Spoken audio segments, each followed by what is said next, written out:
Welcome to Golden Mastermind Seminars Radio with your host, Jeffery Combs.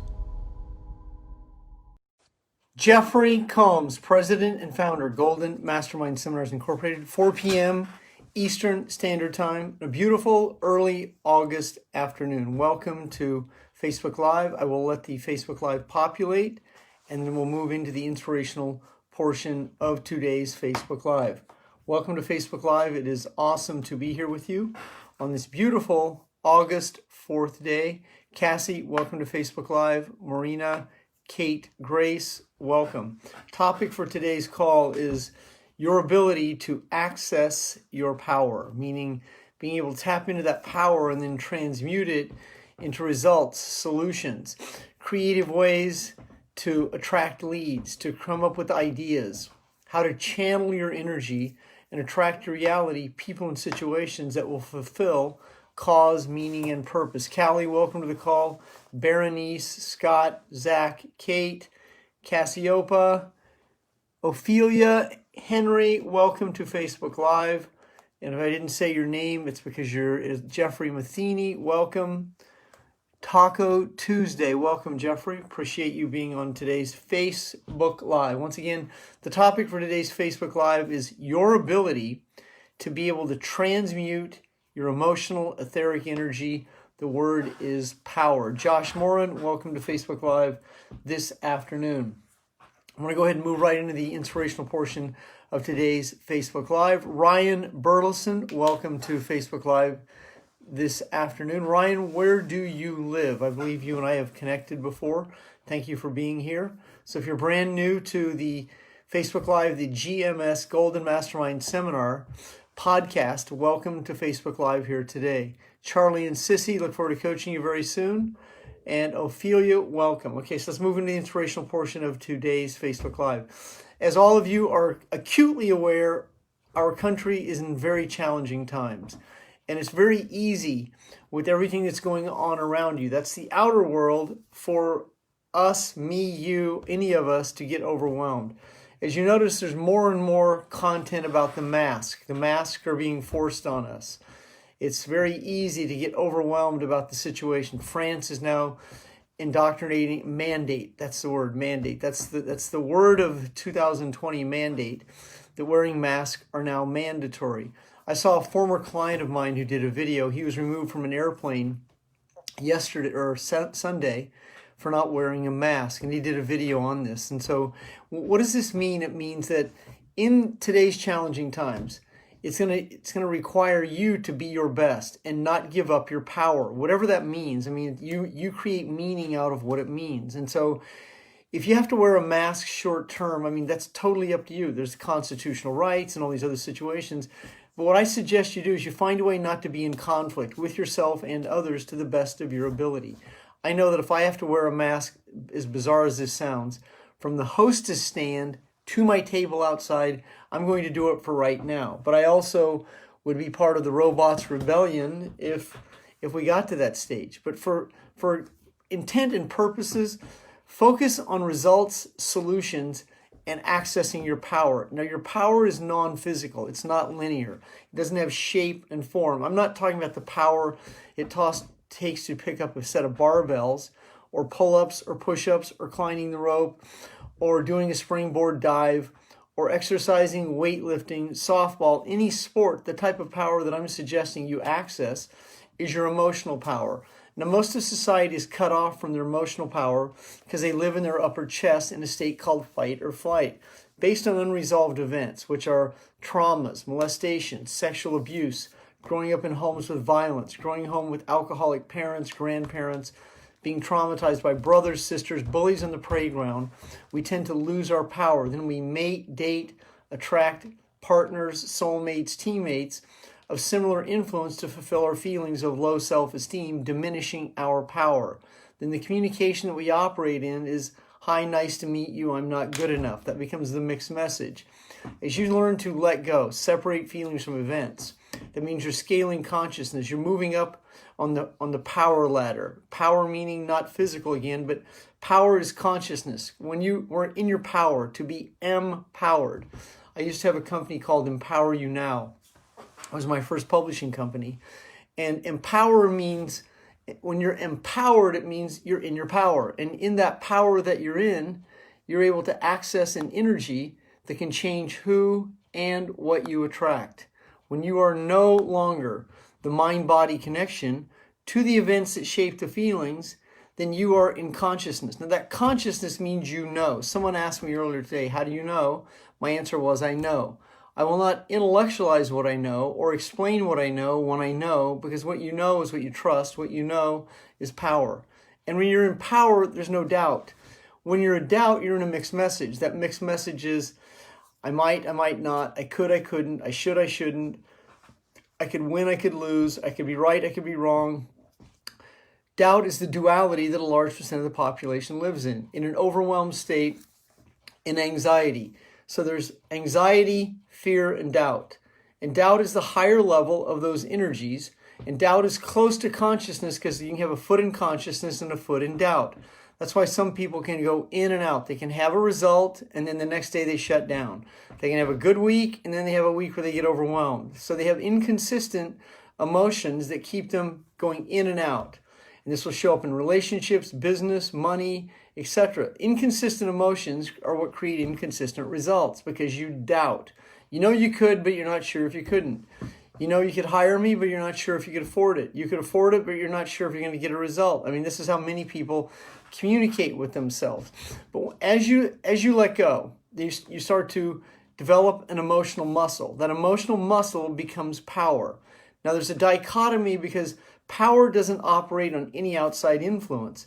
If you grew up in a situation where you were forced to do things, or you feel forced to do something now, or you try and force yourself to lose weight, or you're trying to force yourself to stop drinking, or you're trying to force yourself on a diet, a detox, a cleanse, that force will create a counter force. That force creates a counter reaction because force thrives on conflict. And that's what you see going on in the political world. There's a lot of conflict. There's a lot of hate. And this is what oppositions do. And this is about winning and losing, right and wrong, good and bad, black and white. And that's what force and counterforce, that's the relation between the two. But power doesn't access that. So, sometimes you just let go and, okay, I'm wearing the mask. I'll wear the mask short term. I don't agree with it, but I can suck it up short term and I can do this without having to be right. Now, that would be one example. Once again, that's your right to choose. That's totally up to you, but that would be one example. That means you surrender. Now, surrendering doesn't always mean you're weak. Surrender is a duality word. It's a lot like being vulnerable. Vulnerable is duality also, because being vulnerable, you can get hurt, or being vulnerable, you can connect with someone. Surrendering means you can surrender your ego. You can surrender your will. You can let go of your feelings, or surrender means you're weak. I'm surrendering, I'm quitting. So there's a duality to it. But in the world of consciousness, surrender means let go. It means you surrender to acceptance. And you accept where you are, and you understand where you are. And as you start to understand, as you move into understanding, you're moving into power. Because once you move into know, then you stop doubting. In the world of selling, a large percent of the population that I have coached, I've encountered, I've met in real estate, mortgage, car sales, any type of selling, there's an association with rejection. So many people say, I don't want to come across as a used car salesman. I don't want people to think I'm trying to sell them something. So there's an aversion to selling. That aversion is an unconscious pain mechanism that keeps many people avoiding the process because of the perceived pain of being rejected, ridiculed, judged, not creating a result, getting in trouble, making a mistake. These are some of the situations. Now notice in high school, you're not taught how to sell. College, there's very little information on selling. Fortunately for me, I learned to sell radio and television advertising when I was in college. My college actually had a curriculum for it, and I specialized in it. I was a campus sales manager and had 4 sales representatives that I was responsible for when I was a senior in college. And I went out and recruited businesses to buy from our campus station. It was my real introduction into selling in a real world. I later became a territory rep for Southwestern Bell, straight commission, ran a territory all up and down the West Coast. And I was responsible for multiple Yellow Page directories. It was some of the best sales training I ever had. And at that time, I was reading Tom Hopkins' This was in the late 80s, How to Master the Art of Selling. I bought the book in 1985, highlighted it the summer of 1986, and never really applied it until the late 80s.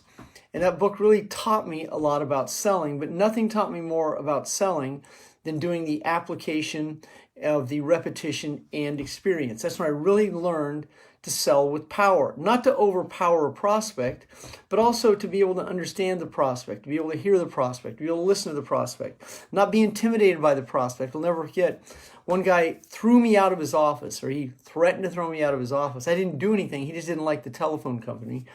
And he was complaining about last year's representative.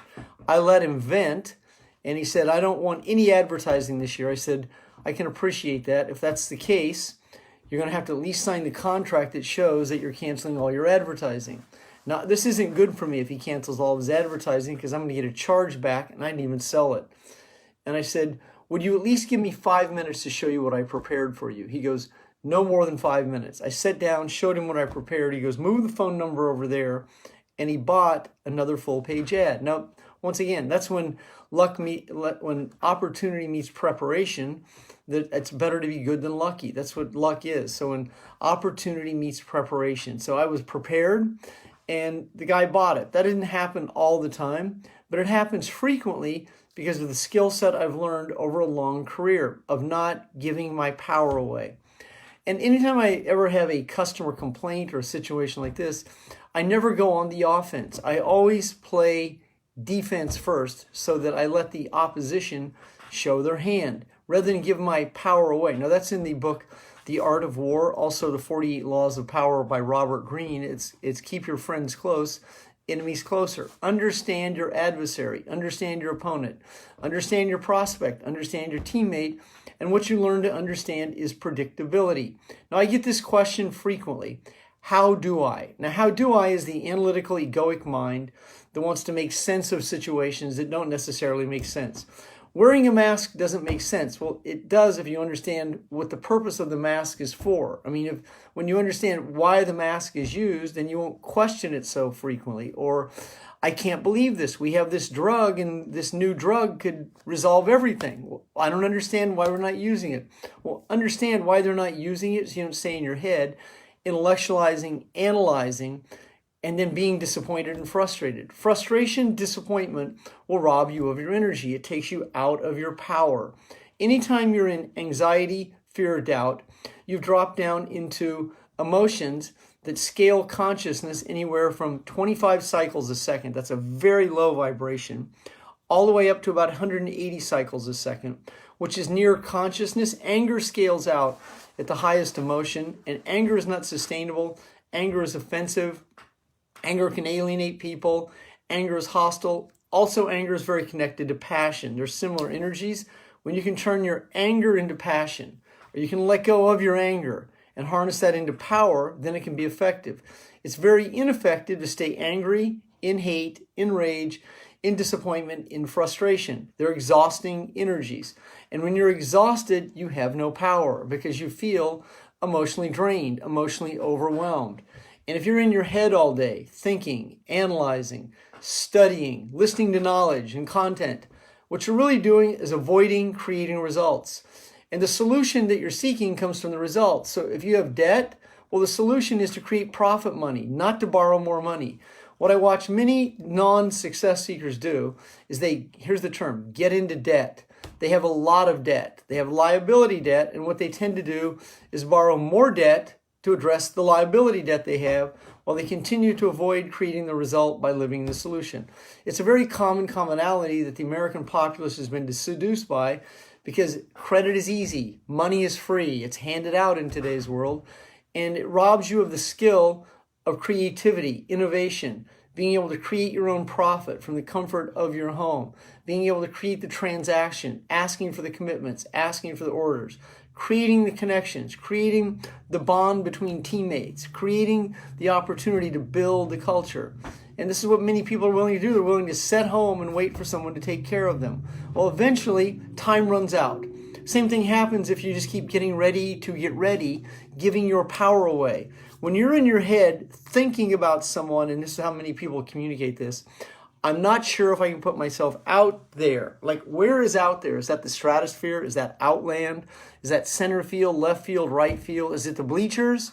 Is it the stratosphere? I mean, out there is a term that people use. What they really mean is they're not comfortable being vulnerable. And even being vulnerable, to write a post on Facebook isn't necessarily being vulnerable. It's being able to put your fingers on the keypad and writing some content that could be interesting, that could have a value proposition, that could give someone some insight. But when your ego goes, well, you're not that smart, you're not that good, you didn't make it through college, you didn't make it through high school, you had a child when you're 18. When you start, the ego finds every way possible to sabotage yourself. Your ego is your lower self, where you're disempowered. Your higher self is consciousness, understanding, awareness. There's no shape and form. That's all very etheric. It seems very iffy for many people because what they want is certainty. Your ego wants to know what is certain, so your ego will hold on to what's familiar because the ego knows the outcome.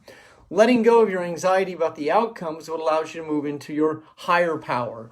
And in 12-step programs, that term higher power, that many people go, that I choose to refer to as God. And so many people go, they confuse this. They go, I can't come to this organization, it's a Christian organization. Well, I mean, it is what it is. I mean, once you move into acceptance, you get out of that narrative about what it is, and you accept the assistance and guidance you could get, because the goal is to have an anchor, not to make someone wrong. And that's what many people do, is connecting to source, being able to be in the morphinogenic energy, being able to connect with the quantum field where all the answers are, being able to connect with the Akashic records where every event that's ever happened in the universe is acknowledgeable. And when you're in that kind of content, when you're able to access that content, your brain and body is operating as a transmitter and a receiver. This explains the phenomenon called synchronicity. This is why you can think of someone and occasionally pick the telephone up, and before you can dial, or as you're dialing them, they message you. So that means that's how waves of energy work across the oceans, across the world, across the country, and it becomes an aha moment called synchronicity. Now, Carl Jung wrote about this in the 1920s. A physicist who really started to understand that. I have a few of his books, and he's the real father of modern synchronicity. And then you have the Pareto principle. It also breaks down the 80-20 principle, and how 20% of 20 and 20% of that number and that number, it breaks down to the law of few. And so in the law of the few, that's where you start to really access your power, and that's where you find other people of power that you're seeking to attract. When you start to understand that attraction is the science, and you start to practice the science of attraction, the way you write, I mean, this is ad copy. This would be being able to create a video to attract your reality, the people and situations that you're seeking. When you have clarity, clarity is power, because clarity is knowing. When you have a vision of the outcome that you seek to create, and you know that the outcome is already created, everything is now just academic, because you know it's going to happen, then you take all the pressure off about forcing it. Force creates a counterforce.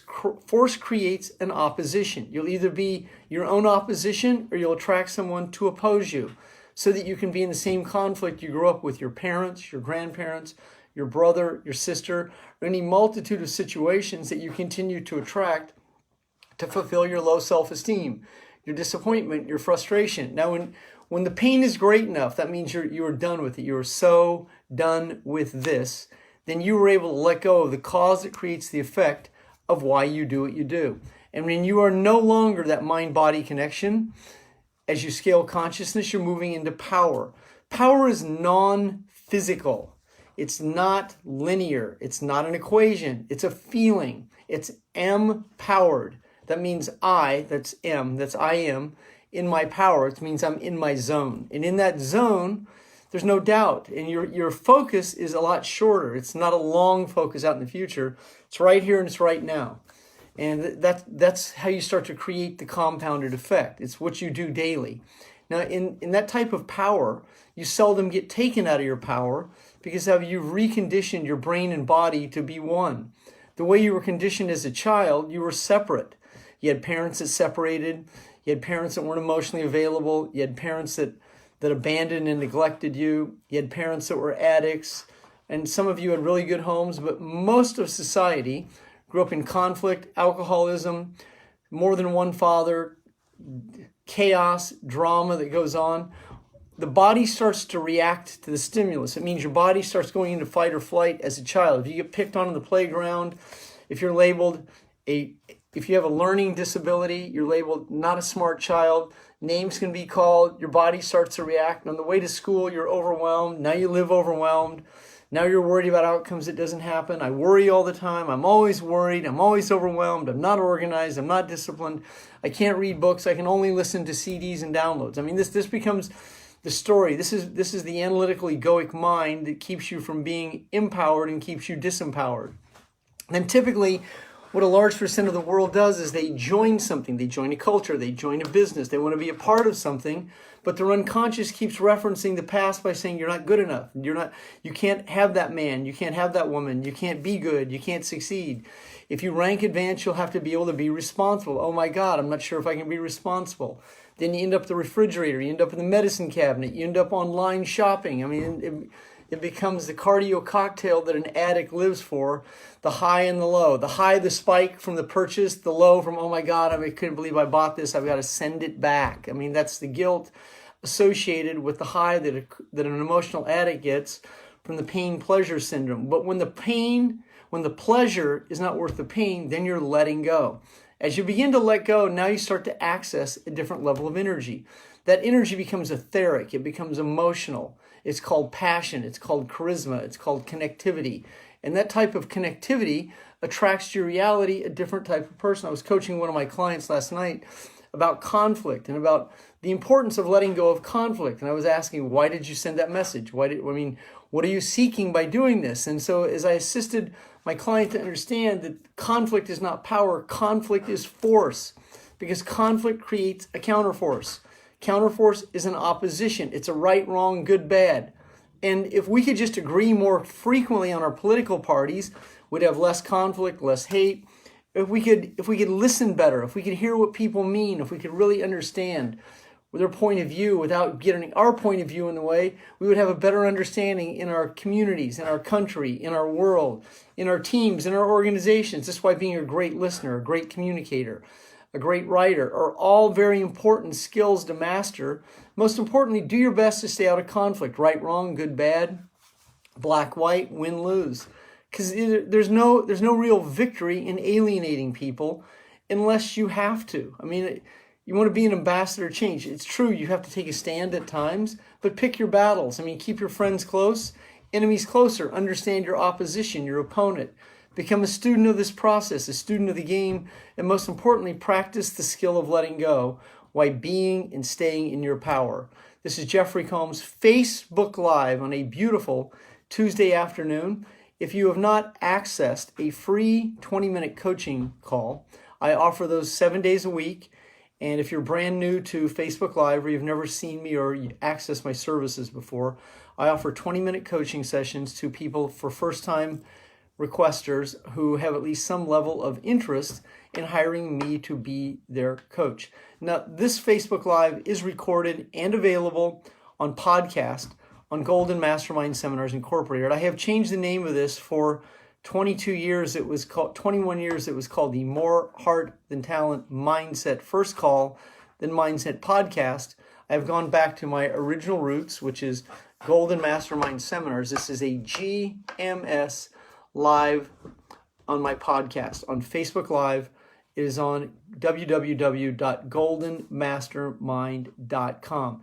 Now, coming up in about a month, my assistant millionaire apprentice will be Dylan Albertson, and he's preparing a very unique marketing proposition for the Labor Day weekend. Can you believe this? It's Labor Day almost. We're 1 month away. So in this month of August, as I wrap the Facebook Live up here today, be your best you. Now, what does that mean? Here's just a few tips on being your best you. Spend the rest of the day in gratitude without criticizing yourself. You can be honest. So that gives you room to make a mistake, but that mistake doesn't mean you criticize yourself for a mistake. And that mistake is a Jim Rohn term called error in judgment. Jim Rohn was famous for using that term, error in judgment. The best Jim Rohn quote that I ever heard him say live was, if you have pennies in your pockets, zero in your bank account, and creditors calling, it's time to change your philosophy, because your philosophy has you where you are. That's from The Art of Exceptional Living, the great Jim Rohn, which I had the privilege of booking Jim Rohn on 4 different occasions in my career. He spoke for me 4 times in Dallas, Texas, and I shared the stage with him one time in Los Angeles back in 2000. That was a very, very unique experience. Thank every one of you for being on today's Facebook Live. Joe Shermer, thank you. That is Joe Shermer, the author of the highly inspiring book, Rise as One. Tina, good to see you. Josh Moran, good to see you. Berenice, good to see you. And thank all of you for being on today's Facebook Live. Gina Martini, I believe you're a new face here on Facebook Live. Thank you for showing up. Have a great afternoon, everyone.